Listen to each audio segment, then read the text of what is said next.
여러분 잘 오셨습니다. 오늘은 서리에서 전하는 말씀 25번째 시간이 되겠습니다.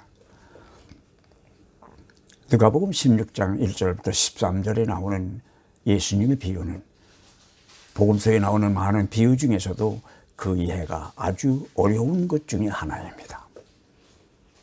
비유라고 하는 것은 어떤 이야기를 통하여서 또 다른 이야기를 하는 것이기 때문에 여러 가지 해석이 가능할 수는 있습니다. 그리고 때로는 그 의미가 영원한 수수고기로 남을 수도 있습니다. 누가복음 천문에 나오는 비유의 청지기는 사기꾼, 횡령자, 교활한 자라는 표를 붙여줄 수도 있는 그런 사람들입니다. 그런데 예수께서는 그런 사람을 칭찬하고 계신 것이 아닙니까? 이 이야기를 액면 그대로 받아들인다면 이해가 어려울 뿐 아니라 우리를 당혹하게 만들기에 충분한 비유입니다. 그래서 어떤 사람들은 예수께서 듣는 이들에게 자극을 주기 위하여 이런 이야기를 하셨다고 말하는 사람도 있지만 100% 수긍할 수 있는 설명은 못 된다고 봅니다.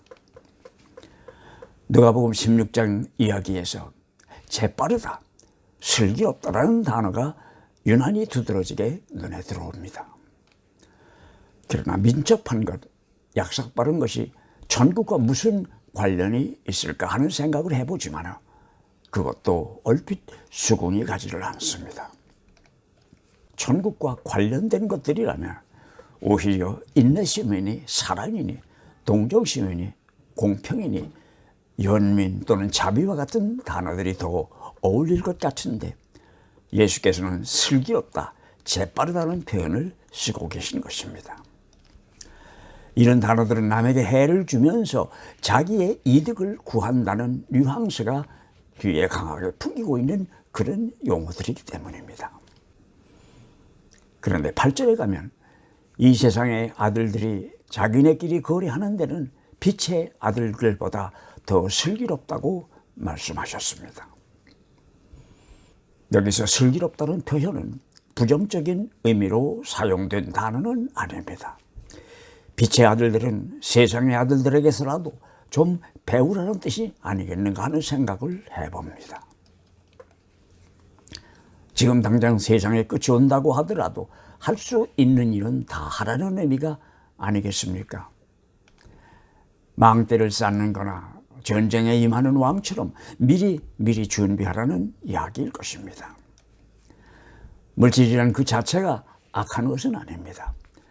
물질이 때로는 축복의 척도로 사용되기도 합니다.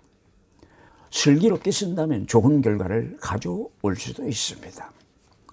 물질은 결국 아직 우리 손에 있을 때 우리가 어쩔 수 있는 것이니 그럴 때 슬기롭게 이용하라는 것입니다. 우리가 세상을 떠날 때는 빈손으로 가야 하는 것처럼 청지기도 그 직분이 끝나면 자기 것이라고 할 수 있는 것이 없기는 마찬가지일 것이기 때문입니다. 이 비유에 나오는 사람들은 한마디로 죽이 잘 맞는 불량매 같다는 생각이 듭니다. 주인이 그에게서 정직의 직분을 빼앗으려 하니 어떻게 하면 좋을까? 땅을 파자니 힘이 없고 빌어먹자니 부끄럽구나. 자기가 사기를 좀 쳐야겠다고 꾀를 냅니다. 정직이도 소작인들도 함찮은 주인도 모두 죽이 잘 맞는 협작꾼 같은 사람들이라는 생각이 듭니다. 그 중에 하나라도 이 계획에 협력하지 않았다면 일이 자기들의 뜻대로 성사될 수가 없는 것이었습니다. 비유의 가시적인 요점은 get smart, 슬기로우라는 것입니다. 예수께서는 이 비유에서 그 정직이가 한 일을 사기라고 하지는 않으셨습니다. 그리고 이 비유에서 주인은 하나님을 말하는 것도 아니고 정직이를 예수님의 제자들이라고 이야기하는 것도 아닙니다. 이 이야기는 그저 제자들을 위한 하나의 교육용 비유일 뿐이었습니다. 비유의 초점은 8절과 9절에 있습니다. 세상의 아들들이 자기네끼리 거래하는 데에는 빛의 아들들보다 더 슬기롭다. 그러므로 내가 너희에게 말하노니 불의한 재물로라도 친구를 사귀어라. 그래서 그 재물이 없어질 때에 그들이 너희를 영원한 추억으로 맞아들이게 하여라. 더 쉽게 이야기한다면 지금 가지고 있는 것을 좋은 미래를 위하여 이용하라는 이야기입니다. 그러기 위하여는 모든 기회를 놓치지 말고 이용해야 합니다. 뱀처럼 슬기롭고 비둘기처럼 지혜롭게 하라는 말씀입니다. 이 세상의 자식들은 빛의 자식들보다 슬기롭다. 그러니 가지고 있는 재주를 개발하라. 인생은 어차피 관계로 풀어야 할 숙제입니다. 인생을 성공적으로 살았느냐, 실패한 인생을 살았느냐고 하는 것은 바른 관계를 만들었느냐로 판가름 날 수밖에 없습니다. 그러니 물질을 가지고 관계를 확실히 하는 데 사용하라. 친구의 삶을 편하게 만들어 주어라. 이런 이야기가 아니겠는가 하는 생각을 해봅니다. 정직이는 슬기가 있고 현실적이며 빈틈없이 민첩했습니다. 그러니 물질로 친구를 만들라는 것입니다. 노랭이나 구두쇠는 친구가 없는 법입니다. 그런 사람에게는 그저 가끔 행운이 있을 뿐입니다. 혹시 옆에 사람이 있다고 해도 덕이라도 볼까 해서 붙어 있는 것이지 진정한 의미의 나의 미래를 위한 친구는 못 될 것입니다. 그러니 미래를 준비하라고 하십니다. 왜요? 지금 가지고 있는 재물을 영원히 그리고 안전하게 보관할 수 있는 그런 금고는 이 세상에 없기 때문입니다. 우리가 지금 가지고 있는 재물이 언제인가는 그저 과거지사에 불과하게 될 날이 올 수도 있습니다. 좋은 일에 대하여건 나쁜 일에 대하여건 큰 일이건 작은 일이건 항상 현명해야 합니다. 이 비유에서 정직이는 특별한 재주 없이 무능했고 부정직했지만 그는 슬기롭게 대처를 했습니다. 그래서 그 정직이는 예수님의 칭찬을 받았던 것입니다. 그렇다면 우리는 어떻게 해야 하겠습니까? 정직이는 언제인가는 주인과 셈이 필요합니다. 그것은 믿는 사람이건 안 믿는 사람이건 다 마찬가지입니다. 왜냐하면 우리는 모두 창조주이신 하나님의 피조물이기 때문입니다. 우리에게 주신 생명을 어떻게 살았느냐고 하는 것을 생명의 주인이신 하나님과 계산하는 것은 당연한 일입니다. 그래서 그분과 셈하는 날이 올 것입니다. 그 하나님과의 정산은 큰 일이건 작은 일이건 정산이 필요한 것은 마찬가지입니다. 정직이는 결코 정직이기 때문에 셈을 피할 수가 없습니다. 우리가 가지고 이용하는 모든 물질은 우리에게 맡겨주신 것들이지 나의 소유물이 아닙니다. 이 원리의 말씀을 예수께서는 여러 번 다른 곳에서도 비유를 들어 되풀이하고 계십니다. 우리의 삶은 수많은 작은 일들로 구성되어 있습니다. 그 일들의 크기가 문제되는 것이 아니고 얼마나 민첩하게 우리가 대응하느냐 하는 것이 중요한 것입니다. 산중에 있는 외딴채의 호롱불은 약한 것 같지만 길 잃은 사람에게 희망을 줄 수 있습니다. 작은 일에 충성스러운 사람은 큰 일에도 충성스러울 수 있습니다. 작은 일을 잘 해내는 사람은 큰 일도 잘 해낼 수가 있습니다. 젊을 때 충실한 청지기가 된다면 나이 들어서 쉬운 인생을 살아갈 수도 있을 것입니다. 문제는 내가 가지고 있는 재물을, 내가 지니고 있는 재능을 누구의 것으로 생각하느냐 하는 것입니다. 이것이 재물에 대한 올바른 판단의 시작입니다. 예수께서는 우리를 하나님의 청지기로 보고 계신다는 것입니다.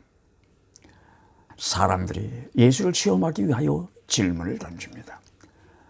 로마 제국에 세금을 내는 것이 옳습니까? 아니면 거절하고 안 내는 것이 옳습니까?